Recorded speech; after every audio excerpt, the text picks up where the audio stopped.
Welcome to Authentic Health Fridays on The Jason Wright Show. This segment empowers you to reclaim control over your well-being and live a life aligned with your body's natural design. I am thrilled to guide you through insightful conversations and practical advice, all geared towards helping you achieve the vibrant and balanced life you deserve. In this dynamic series, we have the privilege of tapping into the expertise of a true visionary in the field of health and wellness. Dr. Gus Vickery, the founder of Authentic Health, located in the scenic heart of Asheville, North Carolina, is more than just a renowned author and speaker. He's a beacon of wisdom in the world of precision medicine and integrated health. Each episode, Dr. Vickery will be your trusted companion on a journey to unlock the secrets of authentic health. Drawing from his extensive knowledge and expertise, he'll share invaluable tools, tips, and information to guide you in understanding your body's unique needs and embracing the principles of precision medicine.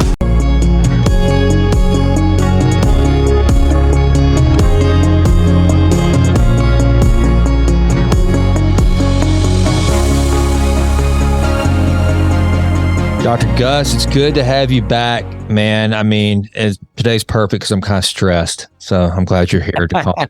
Me too. And I'm glad to be with you, Jason. If I was going to be stressed with anybody, I like being stressed with you. Like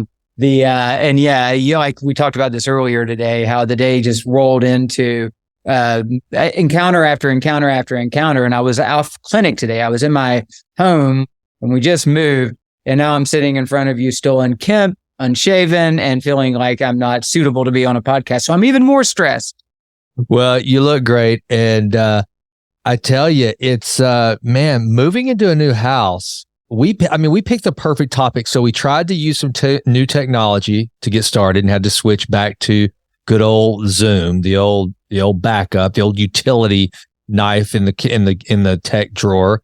Then you're moving and you've got, you've got your clinic you're trying to run. You got everything else going on. So I think today was the perfect day to talk about stress and its impact on our health.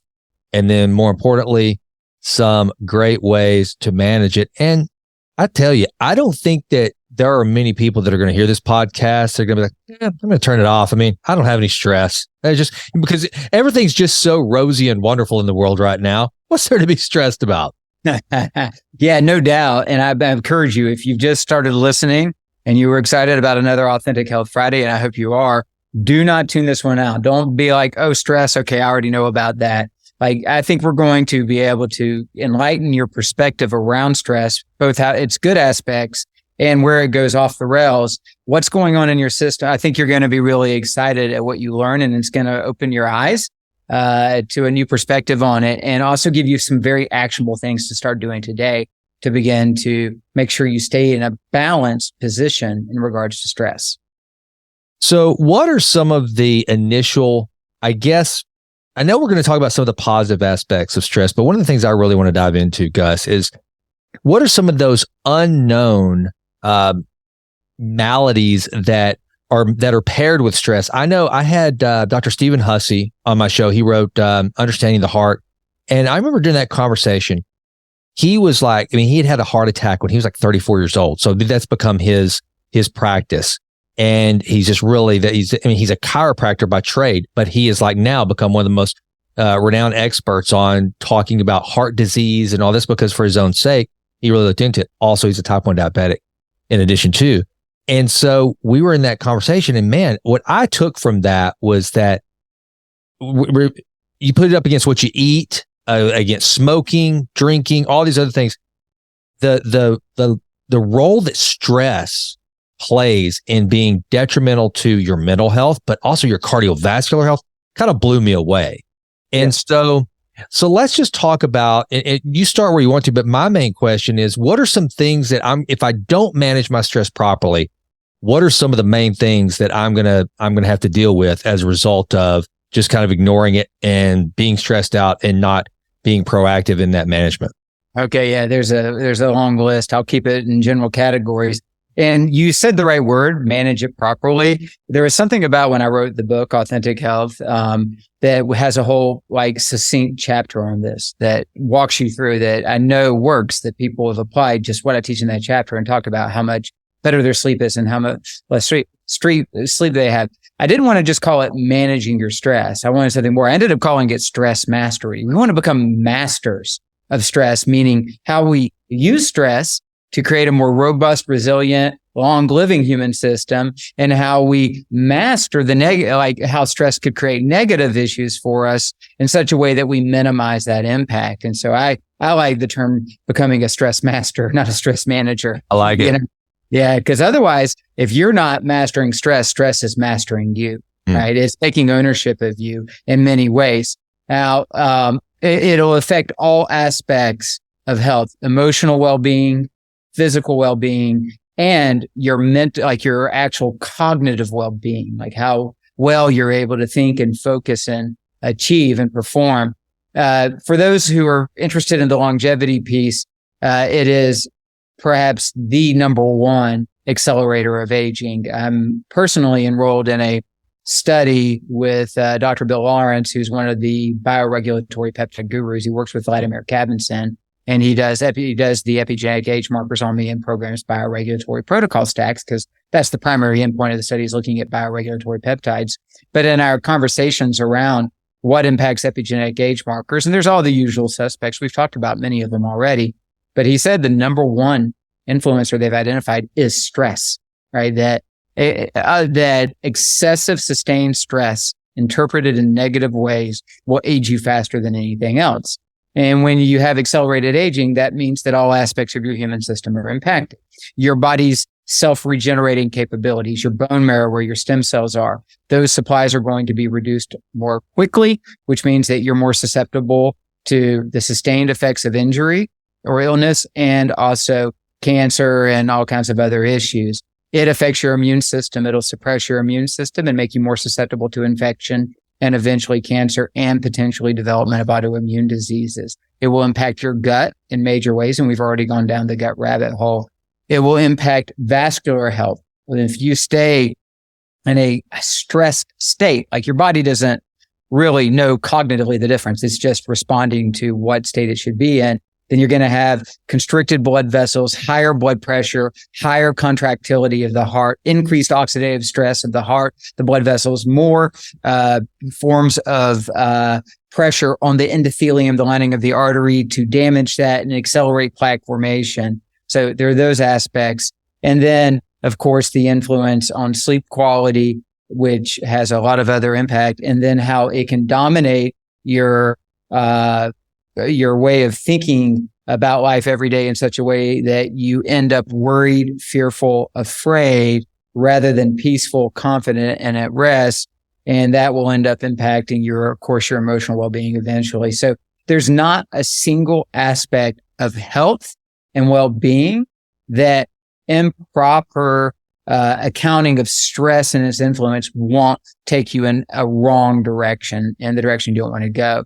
And which is why I actually, after the mindfulness, or not the mindfulness, but the mindset chapter in my book, before I got into nutrition and physical activity and all the other topics, we went straight to stress. And I explained, because this is a starting place, right? After you get your mindset, and we talked about that some in the last episode, this desire and wanting to be healthy and taking ownership.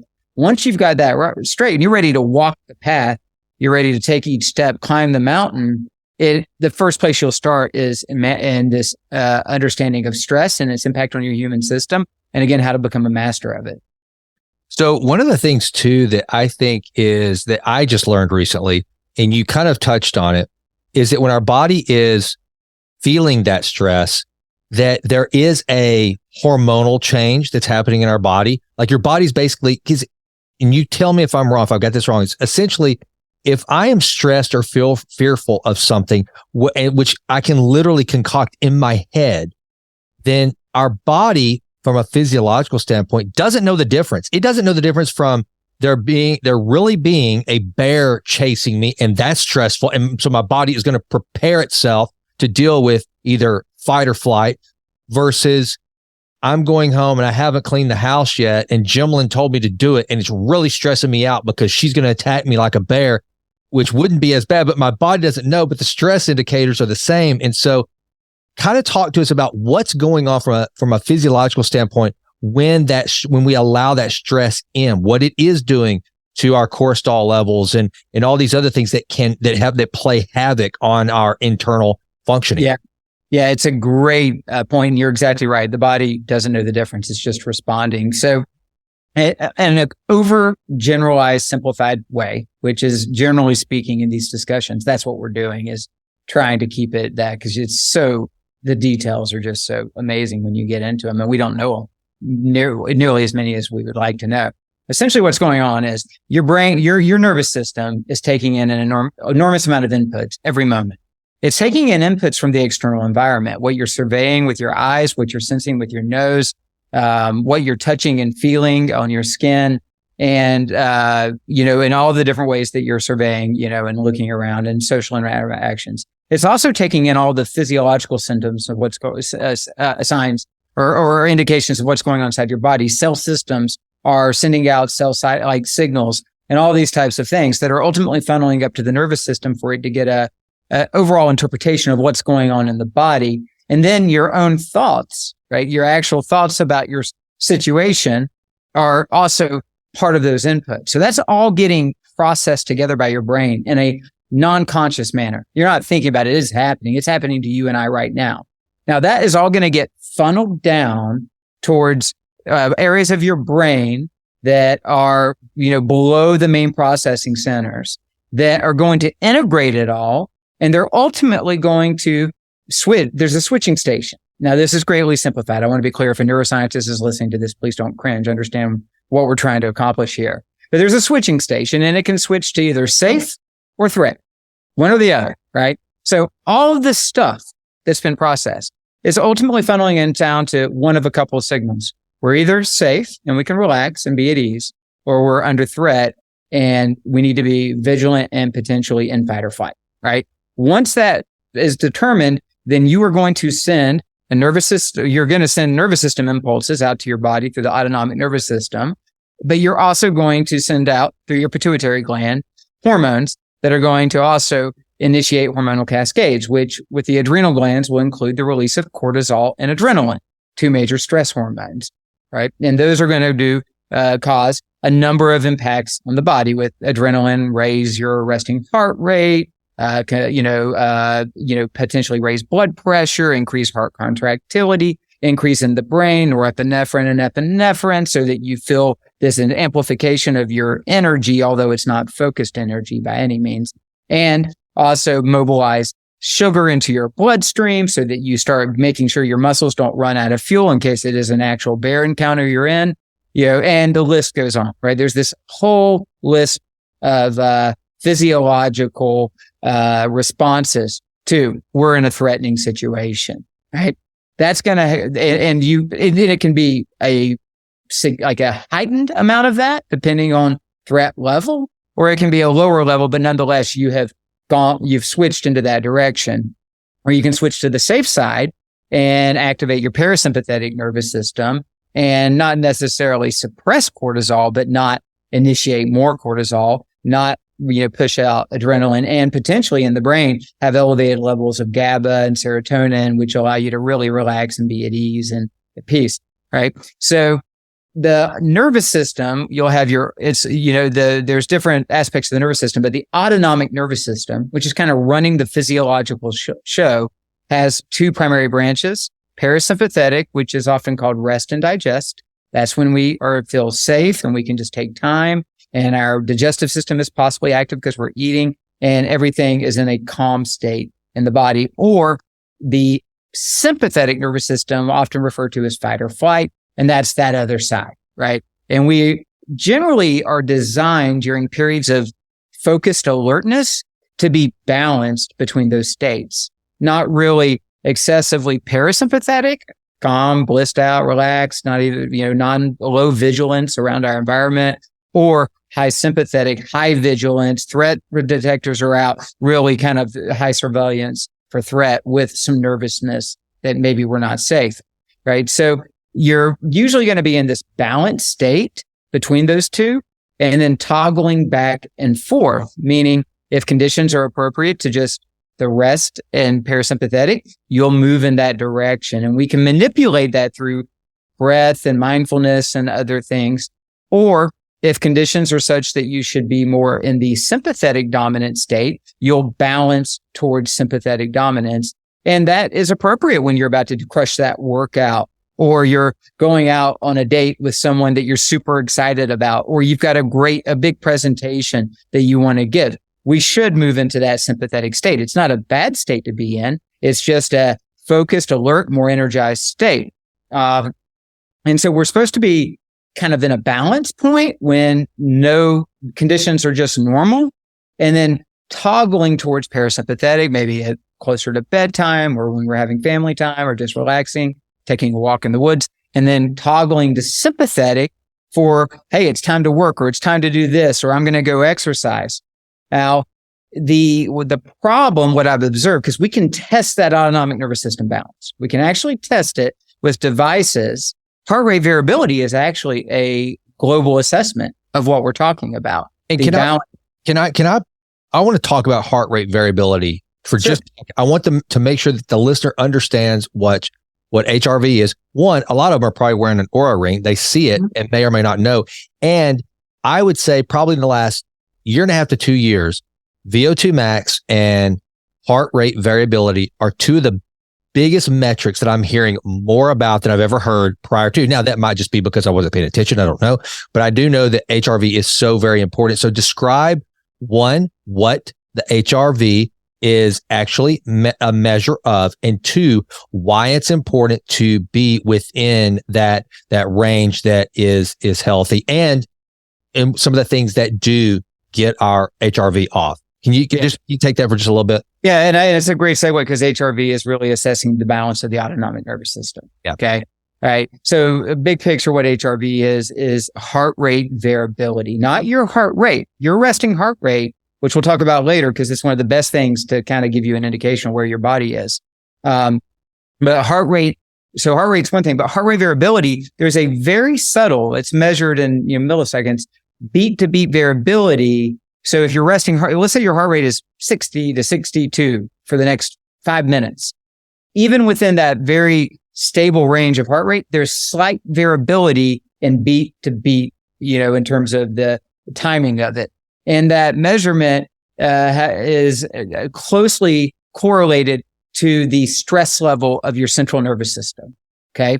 So the higher the heart rate variability, the less stressed your nervous system is, the more recovered you are, the more your mind, your nervous system is saying, we're in a go state. Like, let's push in, right? The lower your heart rate variability, the more stressed your nervous system is, the more you should be really thinking about recovery and resting and not overstressing the body. As we age, our heart rate variability drops over time. So our baseline will drop with age, but it's a movable metric. Like, we can change our baseline heart rate variability through all aspects of improving health, but specifically what we're talking about today, this focus on becoming a master of stress response. So when you're looking at something like an Oura ring or maybe a Garmin reading and its body battery, what it's really doing is looking at what was your heart rate variability throughout the night? What was the average? And then, of course, how well is it bouncing back or recovering as you approach the morning hours? Because theoretically, or in practicality, we should be at our lowest heart rate variability if we've had a busy day close to bedtime, right? When it's time for us to go reset our nervous system through sleep. And then over the night, and in most people, if they look at their Oura ring pattern, this is what they're going to see. It was low and it was low and it was low. And then it starts bouncing up with this kind of wave pattern and really getting high. And so what an Oura ring is telling you, what was that average heart rate variability for you overnight?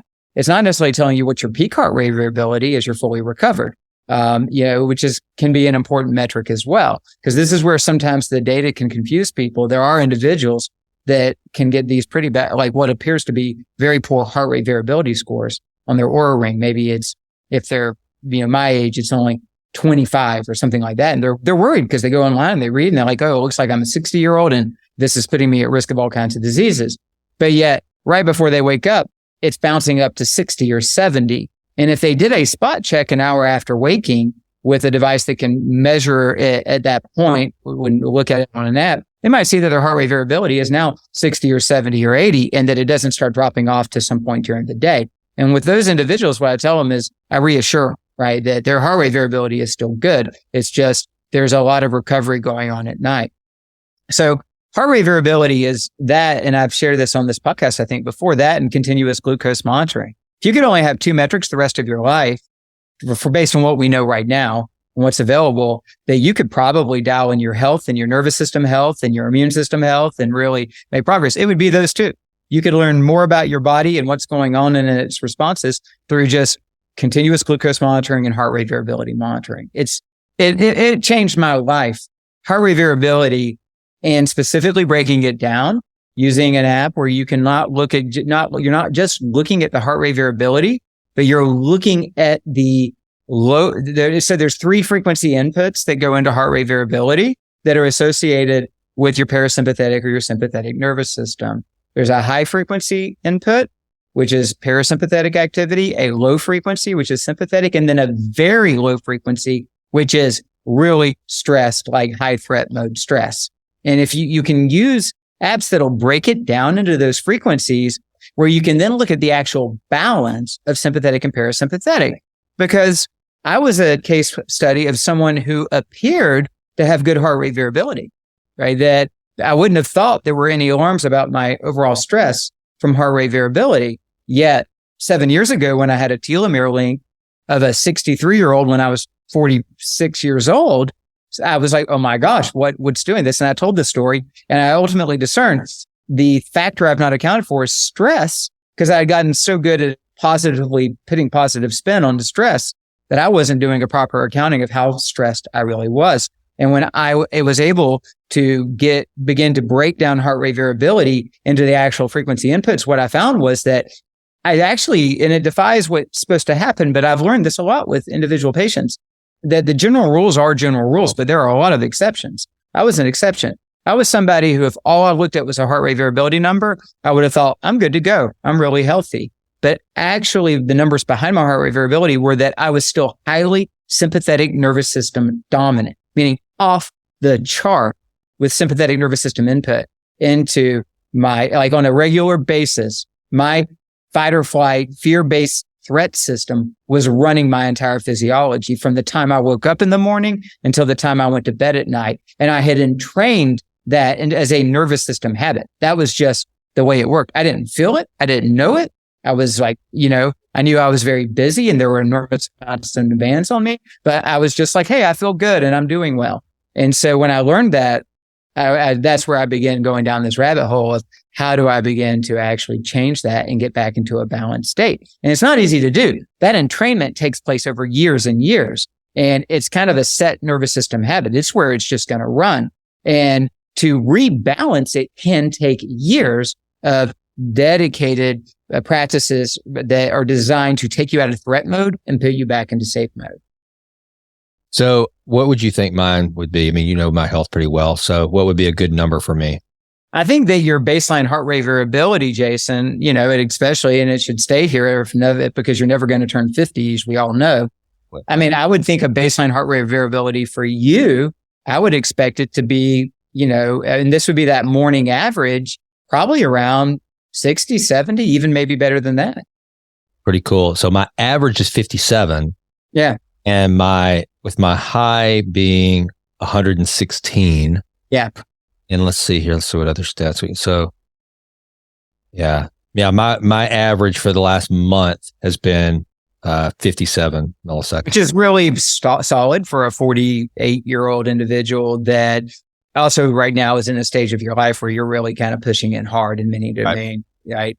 And have felt stressed. Although you feel good, you have felt stressed. Yep. That's a really solid heart rate variability. What would be interesting to do, and we'll do this when you come to my clinic, is we'll use the device that'll look at those frequency inputs and see what is your actual balance, and that'll tell us a little bit more, because you could be like me where you've got good heart rate variability because of your attention to your actual core health, but yet possibly you could be driving your system in a way that you're really tilted into that sympathetic. And that, even with a good heart rate variability, is still going to accelerate aging because we're not supposed to live in that state.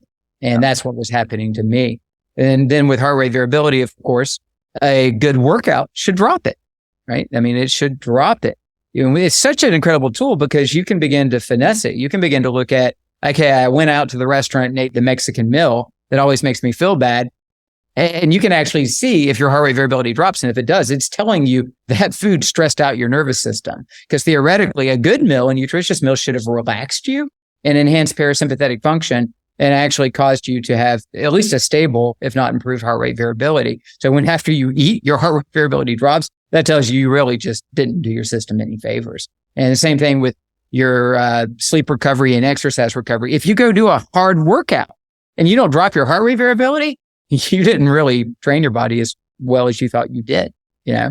And that's one of the things that that I've noticed. If I eat, even if I stay within my normal cutoff window of not eating past 8 o'clock, but I've had like a really big steak and some dessert, just really crushed it, then that will impact my heart rate variability. But during the night, I've noticed that it really has a profound impact. And it's, so my sleep score will kind of tank, but that's one of the things that it always impacts.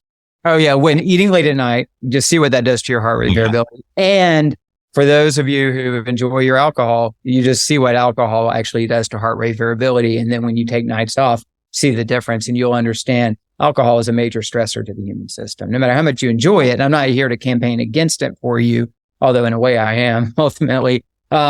But I'm not here to judge you or anything of that sort. I used to enjoy alcohol myself, but nothing will drop a heart rate variability like having drinks at night. Yeah. There's a new metric that has been included on the Aura that I've been looking at a lot. It's daytime stress, which is pretty cool. Do you think, I don't know what the inputs for it are though. Do you have any idea what they're using? I have to imagine what they're doing is they're looking at, and I think it's pretty cool. So I still see when they do update, but I think you might know this. My Aura Ring got a dead battery, and I decided to just take a break because my data had been so stable for so long and just kind of roll with it. But I do love that feature. And what I have to think is what they're doing is they're taking a look at over the course of time, your heart rate pattern, like your resting heart rate and elevations in that, your body temperature, respiratory rate, and your heart rate variability, and identifying like with small variations. Because once you start building the software to analyze this and produce create an algorithm, produce a result, it can be pretty darn accurate at telling you when, your stress levels have been much higher during a day. Because it's basically taking metrics that are associated with your autonomic nervous system, which is not a system you're thinking about or sensing or feeling or really directly controlling. It's running its own show, and it's doing it to try and be a good friend to you. Your autonomic nervous system really cares about you and is trying to keep things in order despite whatever you do yourself. So my autonomic nervous system wasn't my problem back when I realized that I had this high sympathetic dominance and it was aging me at an accelerated rate and it was going to have a significant impact on my health span. The problem was I was maintaining a pace of my life that was inconsistent with human design, right? Like it just, we're just, at some point, we just have to honor a principle I call Sabbath rest that was integrated, that was part of the whole creation of the universe, that this understanding of everything resting, taking time and relaxing and believing that God's not going to let it all fall apart because you took time to just be at ease, to feel safe, to rest, is just a critical aspect of our health and well-being. One of the things I've started doing now that I had not done for a while, I'll still go do a long walk or something, but Sundays I'm finally allowing myself to it's just recovery. And it's, just really, really, Jimla and I both, because we just don't slow down very often. And so I've seen a lot of benefit to that. So, all right. One of the things too, to pop in, because I learn by analogy. So I would think that some of what's happening because a lot of people are going to listen to some of this, and I want to get into kind of how this can be such a silent killer for a lot of folks. Is it kind of like a car engine, a car sitting there, but you're in park, so you're not wearing out your tires, you're not getting any chips in the glass, but the engine is revving. It's the engine's getting hot. And so you're expending all this stuff that you don't see, but so you're doing the wear and tear on the heart of the car, which is the engine, even though you're never going to wear your tires. Because a lot of people, when they hear the story of the guy that was out who runs 5 miles a day, every day before he goes to work, but he's also the CEO of a hedge fund, and he drops dead at age 51 of a heart attack. They're like, how does that happen? That doesn't square. So if you're that stressed out person, but otherwise healthy, and because of that, you think, hey, I'm good. I bring on the stress because I get on my Peloton for 45 minutes every morning. I do the resistance training. I do all that. I eat well. So I don't have to worry about it. I have built myself to handle the stress. What do you say to that individual if that's a patient that comes into your office? Yeah, it's those are great examples. And your analogy is a good one because in a sense, a person could also be someone who spends most of their time sitting and not wearing out their joints and muscles, but is actually in this threat state all of the time. And even just sitting around worry is doing that to you, right?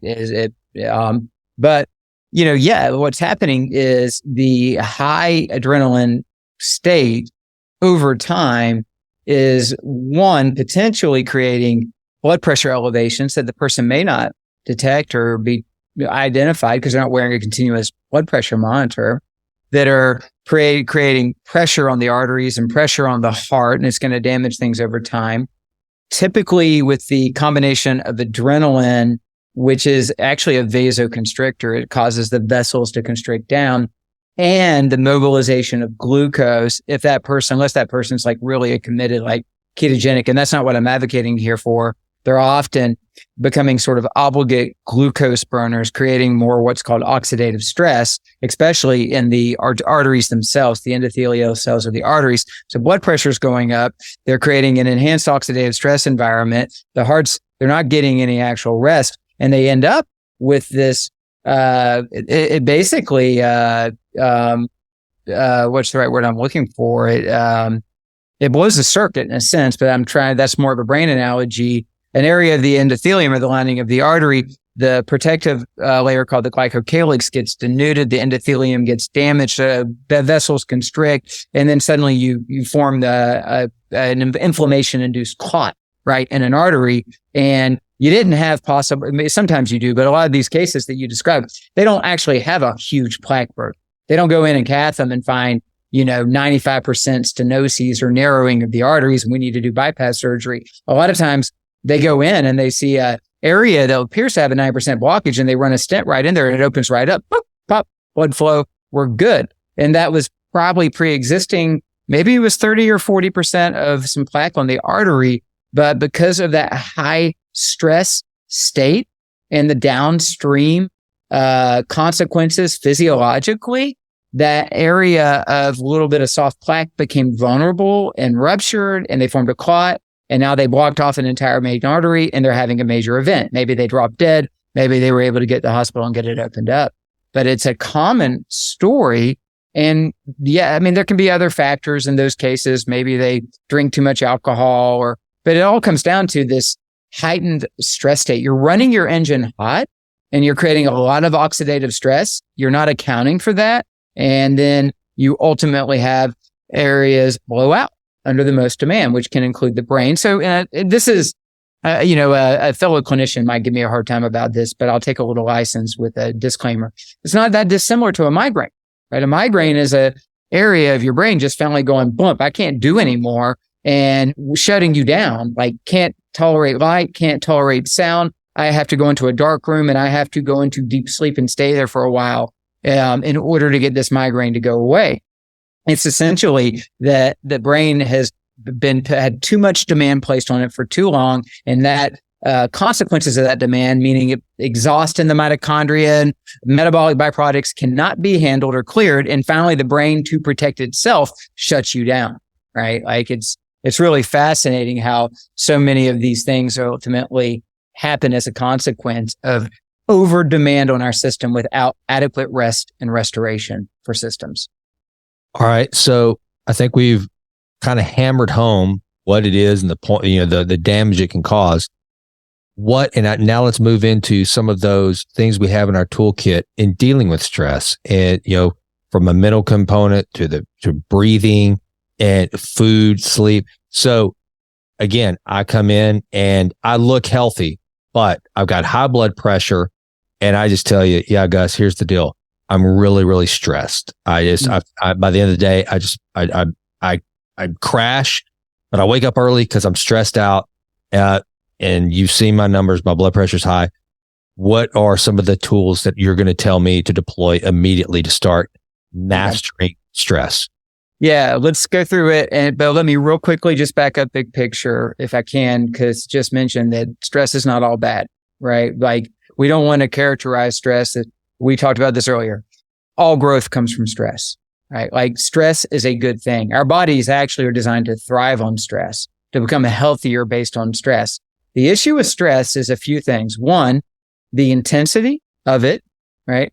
And whether we induce it ourselves for a positive purpose or whether it's something that we feel like we can't control and is environmental, right? The actual intensity of the threat that we're dealing with, which our cognitive resources can recognize that to some extent. And then the chronicity of it.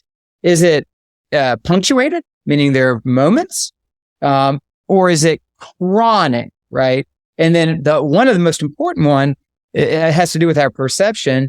Do we perceive that we have any control over the circumstances inducing our stress? Chronic stress from circumstances outside our locus of control that we think we can't do anything about is the worst stress for our body. Just this chronic state of living under this pressure and this heaviness. But there's another piece of it that's critically important, which is how are we interpreting it, right? How are we actually narrating the story of our stress to ourselves? There could be the bear, right, which is a real existential threat, and you're not going to think much about it. Your brain is designed to turn off your thinking capability and activate adrenaline and have you, whether you're going to have to turn and deal with the bear, play dead, or you're going to try to sprint as far away from that bear as you can and hope it doesn't pursue. You're going to take some kind of action pretty quickly, right? You might freeze. That's one of the potential responses, one of the least adaptive, but that might be ultimately what you do. Or is it Gemmelin, who has the appearance of a bear, right? Way scarier than a bear.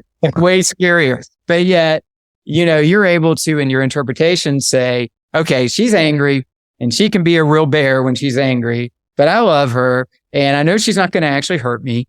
And I know I'm not under any actual threat. And I know because I love her so much, I know the ways to go ahead and deal with this bear, turn into a cuddly bear, not a mean bear, and so I feel like I know what I need to do here, right? It's a situation. And yeah, maybe I've done something that's set this person off, but it's something that I can go manage, that I can take ownership of, right? And so how we're interpreting our stress environment is critical, because that is either amplifying and making something problematic that might not even be problematic, or it's actually allowing us to feel empowered and motivated and excited. Now, as I mentioned earlier, I played the interpretation game. I just crafted I became a master at narrating all these crazy stressors. It's just all positive. We're taking things on, and these are the challenges of running an organization, and this is what healthcare is like, and we can conquer, and we can overcome. And I had this whole narrative that kept me overworking, overpushing in every way, and not taking proper rest for my nervous system, right? So the interpretation piece is critical, and we want to interpret stress properly, meaning and this is going to move into the practical, like, what do we do about it? Like the first thing when you're feeling it, sensing it, so you're there, your blood pressure is elevated, or maybe your body tells you when you're beginning to get stressed. Most of the time it does. Like at first it's silent, but then eventually we either feel our heart rate go up, or we feel a palpitation of the heart, or we feel tension in our neck or our jaw, or the beginning of tension around our head, like the beginning of a tension headache. Some of us might get numbness and tingling in our hands or around our mouth. Our respiratory rate starts to go up, and we might feel like we're actually a little short of breath because we're breathing fast and shallow. A lot of us, it'll be the gut, just a nausea, an uneasy feeling in the gut, possibly a little bit of a gut spasm, right? There are all of these different signals that have been cataloged, many of them that are the indicator that our stress system is activated. Right. So our first and most important thing is to stop. So I'm here in the office. You've got the high blood pressure. You're looking beat down. You're stressed. The first thing is back up and say, okay, what is it? Right. What's got me in this state? And do an inventory. Now, not if it's the bear, deal with it. Right. But I'm talking about what the vast majority of stress that people are dealing with, and that I saw them dealing with in my office that was affecting their health in major ways. Yeah, possibly ways that we have to treat them with medications. Blood pressure medications, reflux medications, sleeping medications, depression medications, all of these things, irritable bowel syndrome medications, all to migraine medications, tension headache medications, all to actually manage what was the root cause of excessive sustained stress that was being interpreted as a real serious threat. So the first thing is we stop and we do an inventory. What are the things that are creating stress for me right now? Okay. And what's the seriousness of these things? Like, if it's a real marital conflict that rises to the level of possible separation, divorce, that's very, very stressful. We know it, right? Like, that's a hard situation that you're living in. Your business is under financial pressure. You've got or somebody you love is dealing with addiction, or, you've got a child who's really going off the rails. So these are all real serious, sustained stressors over time, but also sometimes maybe it's just, you've just had a bad month in your business, but your business is fine. It's going to be fine. You just got to do some work to make sure that you don't have another bad month, or maybe you had a fight with, a conflict with the spouse, but your marriage is solid and strong, and there's no threat to this, the long-term health of your marriage. You're just in this state right now where you're both angry with each other and not seeing things the same way, right? When those situations, typically an emotionally aware person, right, a self-aware person can back up and do the inventory and be like, you know what, it's not that big of a deal. The things that are most important to me, right, the health and well-being of my family, my marriage, my professional efforts, whatever it is I do in life, all of those things are okay. They're not threatened. I'm not about to lose any of that. It's not going to all fall apart. They're just needing various types of attention. Like, the moment that you do that, you already begin to calm down the body, because you've used your cognitive resources, your higher mind, to say, you know what? I know down there, Mr. Amygdala, you're saying threat, but I'm telling you there isn't a threat. We're not threatened. There are situations that need to be dealt with, but there is no threat. That makes a huge difference. And most of the people that I saw in my office were not doing this. They weren't stepping out of the flow of their stress story and properly recategorizing it and saying what's really a threat and what's not. So if they're not doing that, then the flow of their thoughts and emotions is going to continue to just send down the signal of, we're under threat. And that will beat you down. So step one is back up and look at it. Take some time and write it down. What is it that's worrying you, causing you stress, bothering you? And what domains of your life are they? To what extent are they truly, a potential serious threatening problem or not, and then enact a plan, of course, of what you're going to do. Maybe you need to do some work on your business or with your team. Maybe you need to spend some more time with your spouse. Maybe you've got some more mentoring to do with your children. I don't know. Whatever it is, figure it out and start doing it, because the moment you're taking action on an area where there's a concern, it already starts calming your nervous system because it feels like the problem is being solved. So the first step is the proper recognition that it exists and interpreting it. And, if it's overwhelmingly bad and it's really not threatening you in your life, but it is threatening things that are important to you, well, that's going to be a challenge, and that could go on for a long time. So that's where we move into the next step. What can we do to help minimize the negative impact on our health as we are it's going to be in a sustained set of circumstances that are not what we would choose, right? That are unpleasant to us. Before I move into that, do you have any thoughts or comments or feedback? Because this is also an area with your own coaching that I know you have a lot of experience and understanding.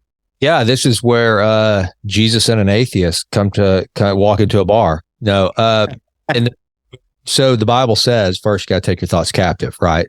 And it's exactly what you're describing. You got to stop and wait a minute. You got to capture the thought, and then you look at it. And then one of the things, the atheist in the story, Sam Harris. One of the things I learned from studying Sam Harris's work, and I actually used to subscribe to the Waking Up app. That's what I used as my guided meditation. Is he is very big on find out from a consciousness standpoint why you're feeling. Look at the feeling you're feeling and feel it, and then ask yourself why. To your point, so whatever the case may be, and let's take ourselves out of the woods. And it's not a bear; it's the things that most of these people that are listening to this program right now, they do deal with: bills, losing their job, not showing up to work, their wife might leave, somebody might die, their child might die or whatever. And it's taking that thought and go, where is this coming from? Or kind of like our friend John Deloney says, it's like a fire alarm that causes anxiety. It's not the fire alarm's not where the fire is. The fire alarm's just letting you know there's a fire somewhere. That's anxiety. So then go find out where it is and then process it and kind of take an actuarial approach to it to say, what is the likelihood of this thing I'm really worried about actually coming to pass? Or what is the worst case scenario? Let's say it did. What would that mean? And generally, when you just start to, first of all, it may be terrible. You may come to the conclusion that, well, if this comes to pass, I do lose my job, which means I lose my house and I lose the respect of my peers. Very well may be true, but at a minimum, what you do is you sit there and you realize you can look at it and you can actually think about it and you can unpack it. You can face it down. And that's really helped me a lot. Whenever I get that initial, my stress comes into my stomach first, always. And it's that burn. It's usually immediate. And then I have to stop and go, okay, where's it coming from? Why do I have it? And a lot of times, if you don't take the time, what I've found, Gus, is if you don't take the time to put it under the microscope for a little bit and sort it out, then you'll misinterpret it. One, it's usually it feels way bigger than what it really is. And two, the thing you think you're afraid of really isn't what you're afraid of at all. For example, I'm afraid I'm going to bomb this presentation that scares the crap out of me. Well, okay, immediately you may think, and so I fail at work, I'm a failure. No, really, what the real essence of it is probably that you just be embarrassed. And then you kind of unpack that a little bit and go, wait a minute. Would I really be embarrassed? Because the people that I'm going to give this presentation to are human beings too, and they're probably not going to start laughing at me and throwing, rotten vegetables at me. And so then it's just, you kind of process, I really have nothing to be afraid of at all. So I just think that what you said from a tactical standpoint is so true. It's take the thoughts captive first and sit there and hold that big ball of fire that is that anxiety and realize it's probably not the longer you look at that fire, the more it will just kind of simmer down into a nothing that you go, okay, moving to the next phase. So that's kind of and I love the reference because the renewing your mind piece and taking every thought captive is critical so obviously to me, the most powerful therapeutic approach we have and always for dealing with fear and worry and stress is our faith, if we have it, right? If we actually are believers in what the scriptures teach and what Jesus taught and who he was. And like, if we're starting on that basis, and I understand that some of the listeners may not share that, and that I understand that. And honestly, the way that I articulated this approach to stress in that chapter in my book did not really get into the spiritual aspects of it because it was written for everybody and it works. It will help you. But if you believe that a creator that's deeply intimate with every single one of us, made each one of us, who has absolute authority and control over this entire universe, and that is infinitely wise, good, and loving, is engineering everything in our lives for our development, for our best, and that he has already solved the biggest problem that we would have ever potentially had, which is the idea of a death beyond death, right? Like that's been solved. We'll never experience that. Then the baseline you're starting with, no matter what you're going through, is already pretty good, right? Like you're able to rest in that and live out of that. And that's what the word says. And so for those of you who listening, who are active in your faith walk, that's your biggest weapon, right? If you will take those truths and integrate them into your mind and heart and being and live out of them, yeah, you'll have moments where there are little toeholds of the stress and the fear. They'll grab you. But for the most part, most of the time, what you'll realize is that the vast majority of stuff that you have allowed to influence your mindset in a negative way was a lie. It wasn't based in the truth at all. It might not have been a overt lie by somebody else trying to they don't know that they're lying, or society or culture doesn't know it's lying, or your friend, but it was a lie, right? All the ways that you think that you were possibly threatened or things you care about were threatened, just not the truth, right?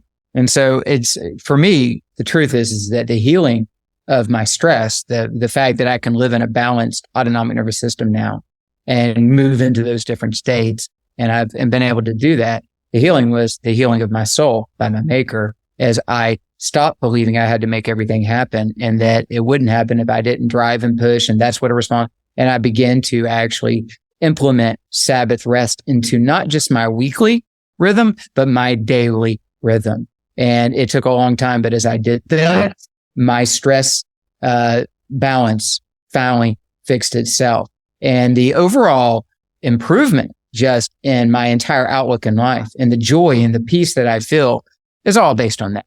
And so these, what we're talking about is a mindfulness approach in the end. A lot of people think of mindfulness as meditation, and there are forms of mindfulness meditation, but mindfulness is simply a higher state of consciousness where you can step out of the flow of thoughts, feelings, and events and actually examine things, observe things, and properly interpret them.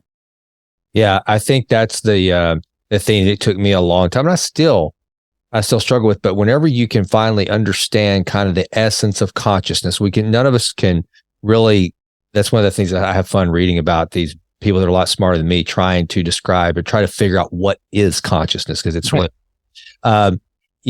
when you start to just realize it's not a pain, it's just it's something you're conscious of. You're conscious of something of inflammation. It's a signal. Everything is just a signal. That's kind of a game changer.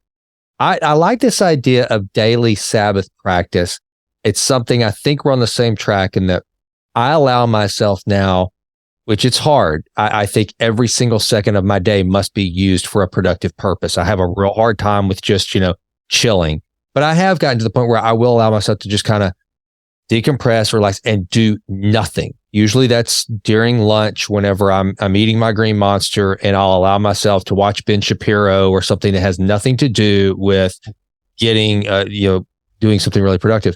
What does it look like for you? I mean, being a clinician and being, the stress and literally every minute of your day matters and is important. And, how do you do that, Gus? What does it look like from a tactical standpoint? First of all, it's the morning, right? Win the morning. For me, that was a big transition. And I understand that for some people, they could be in a phase of life where this could be really challenging. During that long stretch of my life, we had 3 highly dependent little human beings under our care. And I had a business. And for a long stretch of that business, I had patients in the hospital before I even started my clinic practice with unpredictable health issues that might need to be managed. So it was very, for me to try and wake up any earlier to have some quiet time would have just tanked me, right? And so I understand that some of you could be in that situation.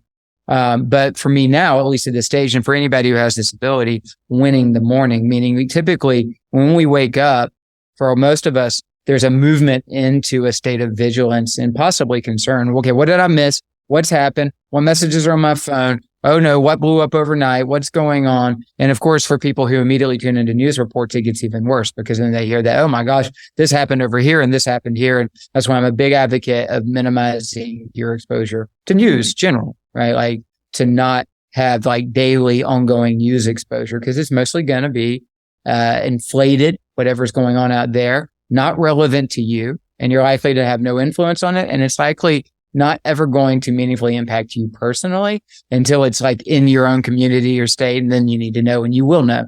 But, for me, I try to make sure that every morning I'm grounded in scripture and worship. That's it.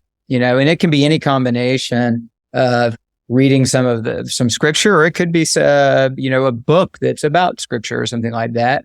But it's designed for me just to sink into the material, not to get my cognitive, better understand, this, that, or the other. It's to actually try and, have that word of the Lord become integral to my being. Those truths become integral to my being.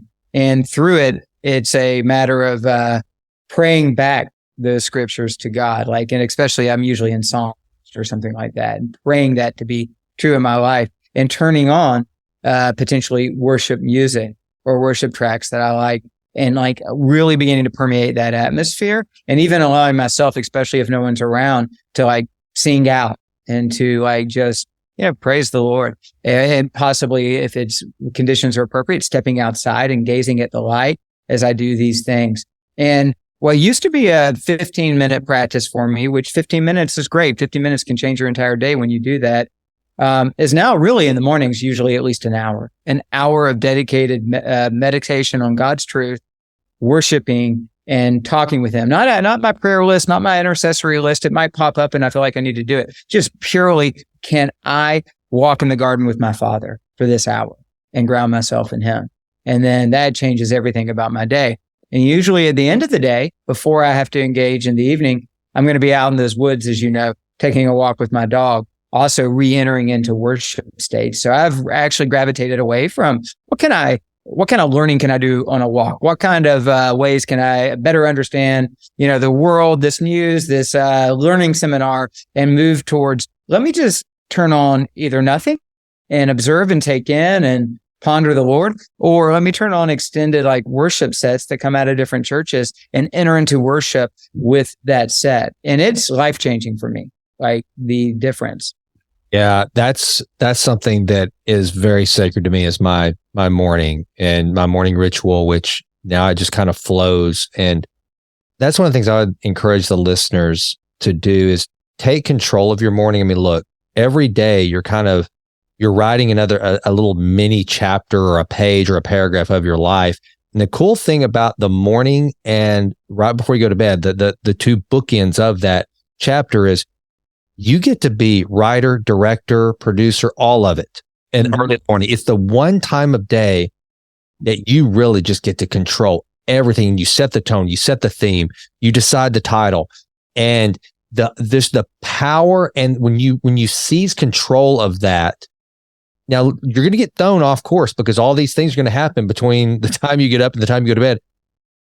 But it's a lot better to at least start out in that state of control. Mark Divine, that I told you I'm doing SilFit, and that's one of the things that he really encourages. Like from the time your eyes open in bed, start proactively saying what kind of day it's going to be, what you're going to achieve, what's going to be the tone of this day, and then just walking into that. It is such a game changer. And I think it's why people love videos on morning routines. Everybody wants to know what Andrew Huberman's morning routine is. What's Tim Ferriss's morning routine? The morning routine, there's a whole book about morning routines that I read from the authors and all these creatives throughout the years. Everybody wants to know and there's good reason for that. The morning there's something very special about it.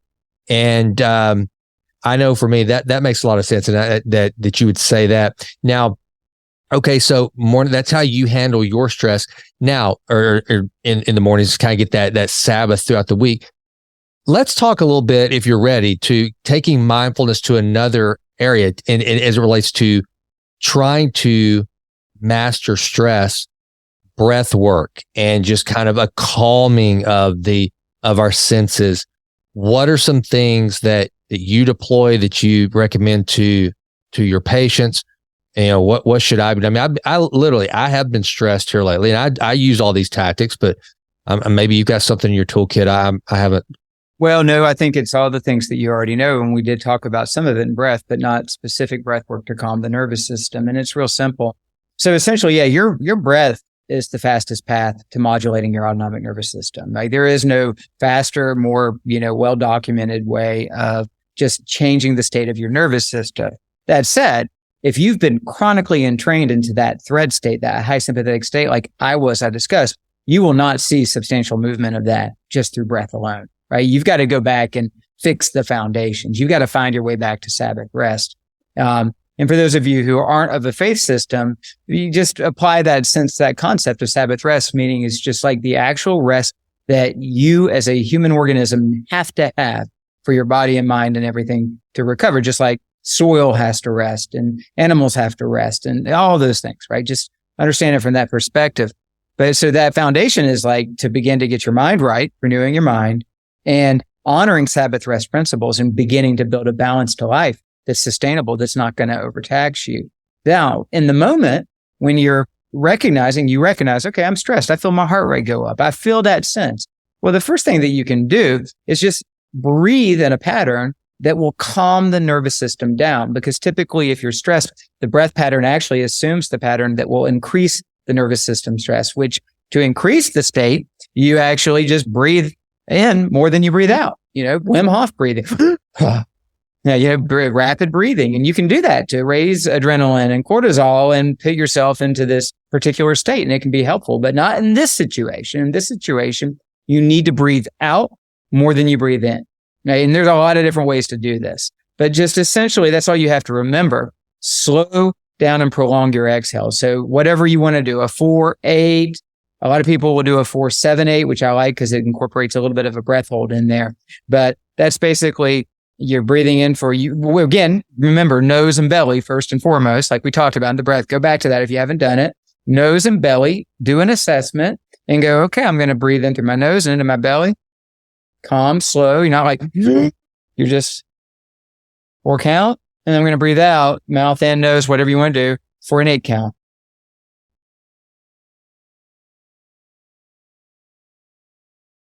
I mean, I already feel my whole nervous system calming down just in that moment of just doing that for that 1.5 breaths, right? It's the easiest thing. And so for those of you who this is new to, just remember 4-8. Just do a 4-8, right? Just 4 in, 8 out. 4 in, 8 out. Nose, belly, nose, belly. Maybe close your eyes, turn off some stimulus, right? Get away from your screen or any sounds, because sounds and environment, either create more stress for us or less. That's not something we've addressed yet, but I think is critical. The stress environment that you create around you, your nervous system is picking up on all that. But you just step away for a moment and you take those breaths, you calm your heart rate, you calm your mind and body down, and you find some clarity, right? You find some space to work in your mind to say, what's going on here? Right. And that's where, of course, you can start then reapplying the mindfulness principles or spiritual principles. Your feelings and emotions aren't your enemies, even when they're negative. They're actually more primal than our cognitive processes. They precede that, and they were instrumental to our survival. And they're meant to be ways for us to sense our environment and know what state we should be in. The problem is they're now all improperly interpreted and not properly matched to the states that we're in, right? We're worried and fearful when actually everything is really pretty good in our life. Yeah. And so we've mismatched. And so it's not that we're trying to escape all of our feelings and emotions and just not experience them. We're trying to be able to step out of the flow a little bit and examine them and interpret them properly, and then really recreate the emotional state that's proper to our circumstance, which we have the ability to do. But our emotions and feelings are meant to teach us about something that's going on. And then, as we begin to recognize that these aren't our enemies, that why do I feel this way? What's going on? I'm sorry. Is my dog making too much noise? Okay. We begin to get a sense of locus of control comes back. It's not out of control. It's not out there. I can't figure it out. I've calmed my breath. I've calmed my body, which again provided me space to work in. Because as long as I'm in that hypervigilant threat mode, I'm deactivating prefrontal cortex. I'm turning off my ability to access those higher cognitive resources because my body is saying, hey, we don't need you higher brain muddling around with us right now. We've actually got to take action. We got to move. We got to run. We got to do whatever, And so we got to turn you off because you're going to think too much and you're going to mess this up. Right. And we don't want to overthink too much. That can be part of the problem. But as we use the breath and potentially environmental cues, turn off the screen, turn off the beeping in the background, find a quiet place, get to a window and observe nature outside while you do it, or close your eyes and go into a visualization of a beautiful, serene place that has always felt safe and good to you. Right. You create space to begin to get ownership of the mind back and to say, oh, yeah, I am feeling a little sad because this thing happened to my friend and I'm going to do something kind for them later. But actually at this moment, it really shouldn't be taking all of my peace and joy, right? Like I should actually be able to. And then I really feel like, and these days it's a cliche, but it's just true. Just moving into gratitude is the easiest thing to do because we know it works. It works. It's impossible to stay stressed, worried, afraid, and in a bitter state of mind of any sort if you are immersed in a state of gratitude. They can't coexist. So gratitude is the most powerful mindset to evoke positive emotions and turn off negative ones. And so as you breathe and you've created some space and now you've got some control back, you move into your gratitude state. You start doing the inventory of everything good and blessed in your life right now. For most of us, we'll find that's a pretty big list of good things. And we just begin to really experience those good things, not just think, I should be grateful. Like you have to start with gratitude starts with thinking about it, but gratitude ends with immersed in the feeling of gratitude. That's the powerful state. Say, oh, I'm thankful for Kelly. I'm thankful for my children. I'm thankful for my dog. I'm thankful for my home. That's all well and good, but I could say all those things and never enter into an actual state of feeling and experiencing gratitude. It says I immerse myself in the sense of my home and how much I enjoy the presence of being in my home and being with my family and the smile on my kids' faces and how much I love what my beautiful wife and think about her. As I enter into that, like visualize it, experience it, bring it back up into my consciousness, I begin to feel so grateful, so excited about what I have that I can't help but feel safe and loved and good.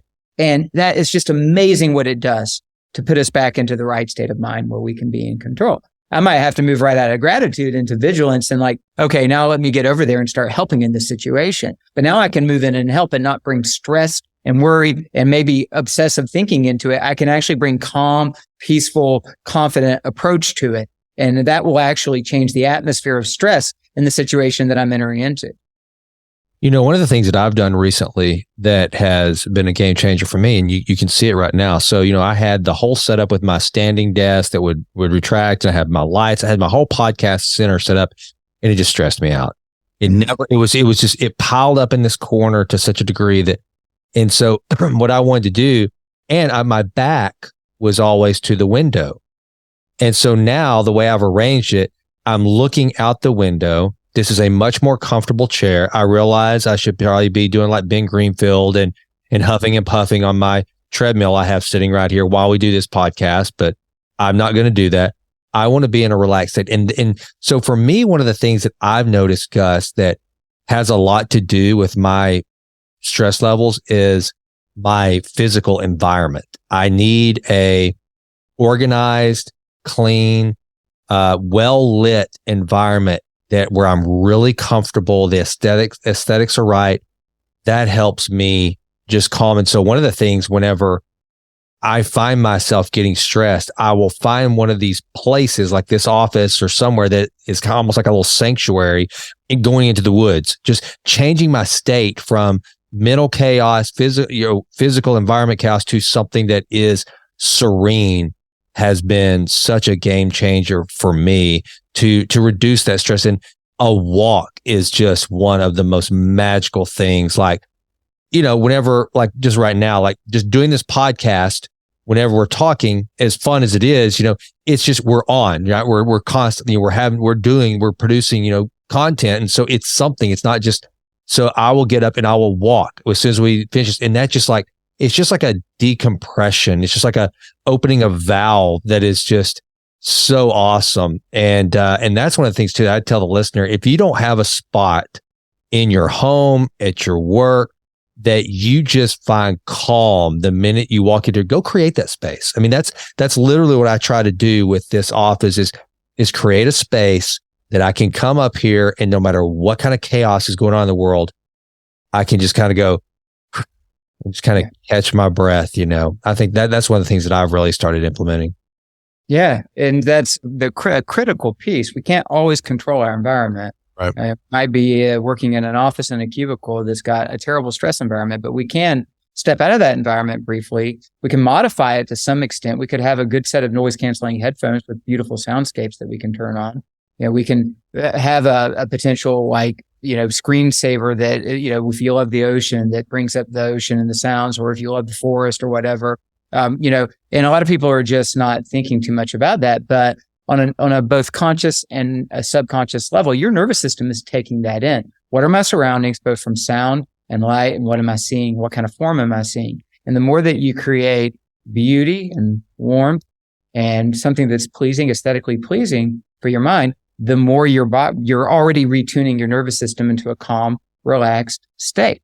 And so, you know, classical music, you know, is, especially Baroque has been studied and shown to be amazing for this, you know, and obviously many people do appreciate like heavy metal. I used to be a metalhead in my young days, or rap or something like that. And yet we know that when you turn on like hard, coarse rap or heavy metal, it actually stresses you out. Now, if you're trying to get psyched up because you want to go wild, then maybe that's great. But otherwise, that's not going to help you feel better or become a stress master if that's what's banging out in the background, even if you used to love that song or something like that. So beginning to really be intentional about how your environment is forming your stress and taking ownership of that piece of it is critical, both in your living habitat and in your working environments. And then, depending on those, the more that you can get exposure to natural light and natural elements, the better your nervous system will feel, because that's what it was tuned to for the vast majority of Homo sapien existence. So stepping out and getting any little pockets of natural light that you can throughout the day. It doesn't matter if it's cold or not, or gray or cloudy. It's just getting out and getting your eyes away from screens and fluorescents and LEDs and all those other kinds of things, and putting yourself into natural light. And these are things that they add up and compound over time.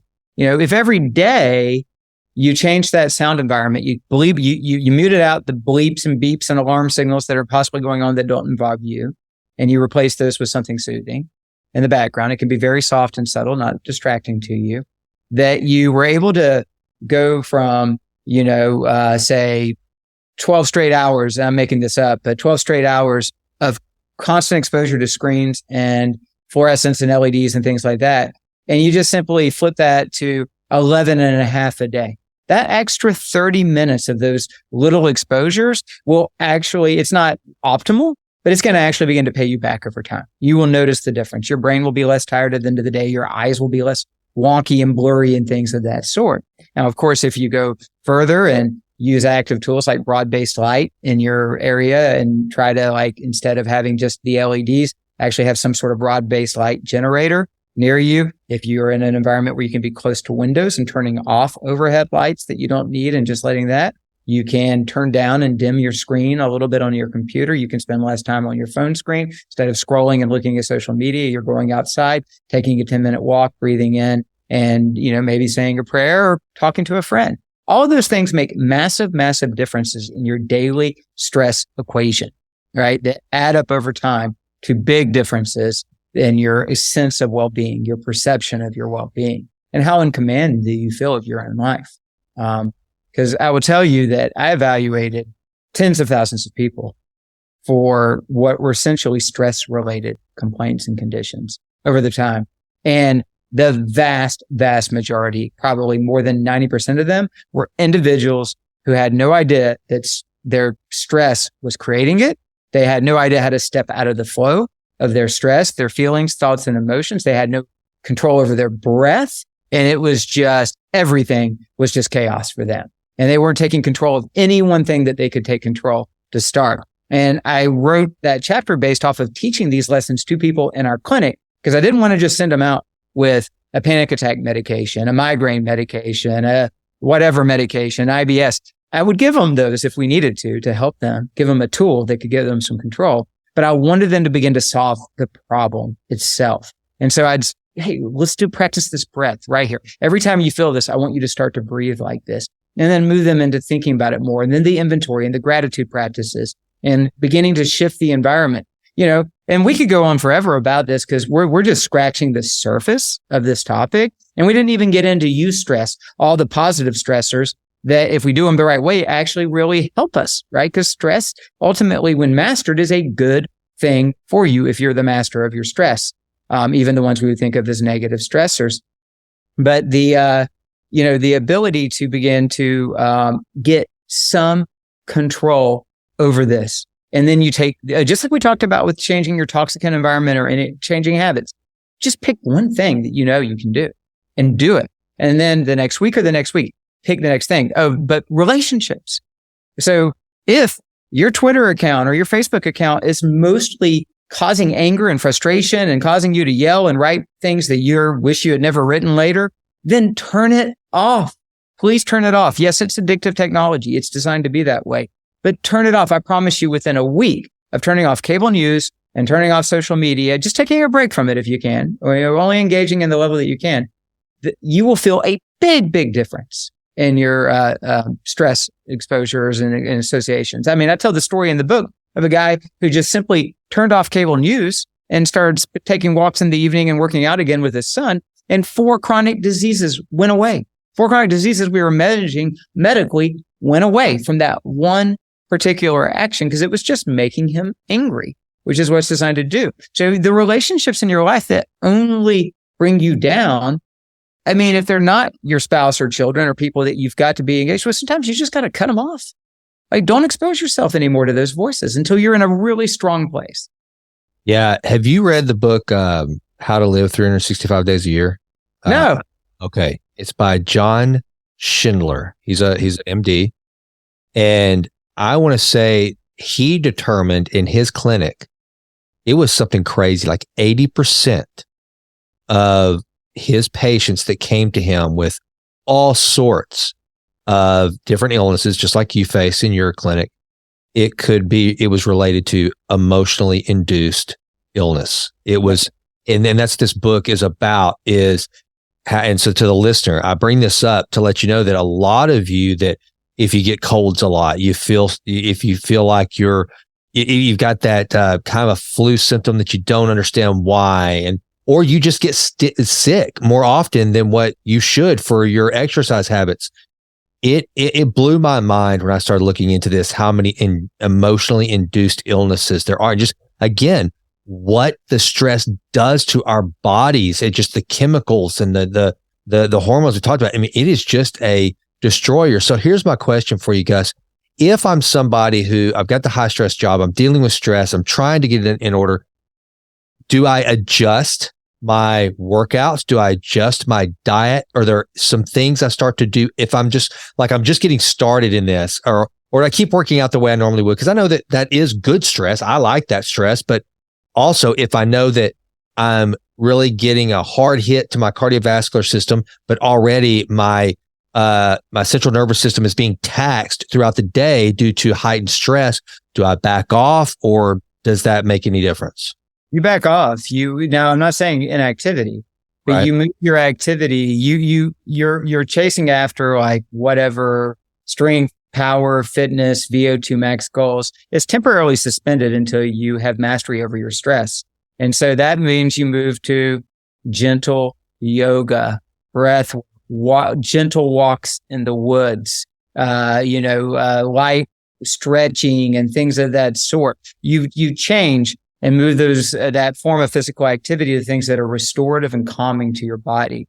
And I think it's critically important that you do that. I mean, I've had, and I still have, some really competitive athletic type of individuals who are very driven individuals who've come to me, and typically we're starting with, and they usually have very positive mindsets, and they're going after it, taking on life, and they're not reporting a whole lot of worry or fear, but what they are is just they're running their engine hot all the time. And when we look at their data, we see the markers that indicate that: oxidative stress, immunosuppression, hormonal downregulation, and they're shocked because they look like superhumans, and they're like, wow. And then what we're really teaching them to do is to begin, and through using like a heart rate variability tool so that they can begin to measure this, to back off, to calm down, to extend the amount of recovery time between their workouts and spend more time in restorative types of interventions and less time in trying to push the envelope. And, it's very hard for them to do that because they feel uneasy if they're not pushing in, like they're going to lose ground. But of course, inevitably, 100% of the time, what happens is their performance heightens. They run faster, they run longer, they lift more, because now they've dealt with the stress issue and their nervous system has bounced back and it's more ready now for them to push in, and their immune system is healthy, their hormones are healthier. So it's just critical. So to me, and that's why I put the chapter on stress right after mindset in the book. It's like, that's where we start, because if you're overstressed and it's affected your emotional well-being, you're more likely you're going to give into cravings. You're going to eat more, possibly drink more alcohol, or use more nicotine, or possibly other drugs or substances. You're going to binge out on television shows or things of that sort. Like, whatever your potential bad habits or indulgences are that could be bad for you, you're going to do more of those to palliate your stress, right? So it's going to be even harder to create those kinds of changes. And it's going to spill over into your sleep quality, which is going to affect everything else as well. So the first starting place is get your stress rebalanced, become a master of your stress, and get that nervous system calmed down and healthy and properly restored. And then we can move into positive stress exposures to begin to really train that resiliency and push ourselves to new levels. And that maybe we'll do that in the next episode as a segue to this one, is move into what are those restorative practices in a deeper way that you can engage in to heal your nervous system including botanical therapeutics and natural things that could make a difference. I think that would be good for us to cover, because the overstressed people might need to introduce some more minerals, magnesium, and things of that sort to help their bodies and their adrenal glands. And what lab test would I order on somebody to assess the system and see where they stand? And then also, then how do we move into the positive stress exposures where, it's jumping in that cold pool is really going to actually stress me out, but I'm doing it because of the benefits. And I understand when I'm doing it, how I'm doing it, how often I'm doing it, and why I'm doing it, right? Or the heat exposure, or the harder workouts, or the longer fast, or whatever it is else I want to experiment with tuning my health span by training these capacities. I think that's a great idea. You know what? Maybe I'll reach out to John Deloney and see if he'd join us for an episode of Authentic Health Friday and let you guys just tag team this proactive way. Oh, that'd be awesome. You from the MD perspective, him from the PhD and the clinical psychology side of it. That would be pretty cool. Okay. So I'll reach out. I mean, he's a busy dude these days, with his latest book out. So, but we can, we'll be flexible in how we schedule that interview. Whatever works for him, we can work out and work for us. But that would be awesome if we can have a 3-way dialogue. And really into that topic, because as you know, Mr. Deloney himself, Dr. Deloney, is a biohacker and a guy who loves applying all this stuff to himself. And so I think we could have a really great conversation that would give great specific and practical guidance to the listeners of how they can begin to enter into that process. All right. Well, I'll work on that. And then also coming up, so John Ricketts, who I just aired my podcast, him, the CEO and founder of Writerly, serial entrepreneur, great guy. Had such a cool conversation with him. Folks, if you haven't heard that conversation, go back and listen to it, learn something about AI and generative AI. He's like, whenever at the end of that podcast, he's like us, biohacker, loves to optimize. And I told him, I said, well, you need to come on an Authentic Health Friday and talk to Gus. And I said, oh my gosh, I would love that. So I think and I texted him today when we were on earlier on our Authentic Health call. I was like, hey, I'm actually on a call with Gus right now. We need to get you set up to come on the show. And he's like, absolutely, I'm in, set it up. So I think that could be really fun too. And so to the listener, if you've got questions and you're bold enough and you want to come on, I think it'd be fun to just have a guest come on here and let's tackle one of these topics and answer some questions in real time that people might have. You can obviously DM me, email me, however, but I think that'd be kind of fun to start bringing some folks into this fold and just get some real time answers. I think if any, and you might have a too big of a list to get to potentially, but if listeners wanted to do sort of a case study of themselves without, I'm not their medical doctor and I'm not telling them exactly what to do, but, kind of after sharing their story, what would be the assessment I would do on their system, and what would be my intuitive understanding of what's wrong, where's their system off and where does it need to be retuned, and what would be the outline I would create for them. I think those would be periodically doing one of those types of episodes with a real individual who's willing to do that. I think that would be incredibly helpful to our listeners. Awesome, man. Okay. Well, good deal. All right. Well, this was helpful for me, Gus. I think that we'll call this part 1 of stress mastery, or whatever we're going to call it. And then maybe we'll get Deloney to come in for part 2. And until then, I appreciate you, brother. As always, this was fun. I appreciate you. I feel less stressed now than I did before we started. Yeah, you and me both, especially since we've got a little technical issue out of the way, and it's just just go with what works. And you now you got to do is get your new house decorated, get the move behind you. So that's a good stress reliever right there. Yes, it is. Yeah. Thank you, my friend. Thank you, audience. And we look forward to hopefully re-engaging with you in the near future. And please do keep engaging via Jason so that we can answer your questions specifically and, know what's going to really help you the most. Awesome, brother. Appreciate you.